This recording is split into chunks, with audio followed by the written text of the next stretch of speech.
चौथा अध्याय ज्ञान कर्म संन्यास योग। श्लोक 9।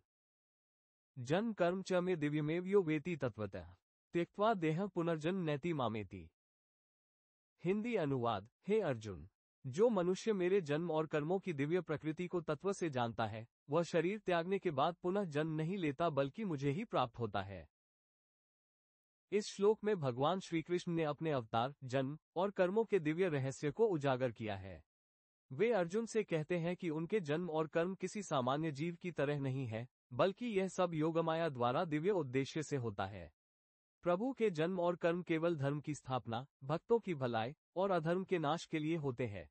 जो साधक भगवत जन्म और कर्मों को अद्भुत, निर्मल और अलौकिक मानकर तत्वज्ञान सहित श्रद्धा और विश्वास पूर्वक जानता है, वह मृत्यु के पश्चात संसार के पुनः जन्म मरण के चक्र में नहीं फंसता। उसे परमात्मा यानी श्रीकृष्ण की शाश्वत दिव्य प्राप्ति हो जाती है, जहां शांति, आनंद और मुक्ति प्राप्ति, मोक्ष होती है। इस श्लोक का भाव यह है कि भगवत स्वरूप और उनके कार्यों को सचमुच तत्वज्ञान से जानने का अर्थ केवल बुद्धि से नहीं, बल्कि संपूर्ण श्रद्धा, भक्ति और प्रेम से जानना है।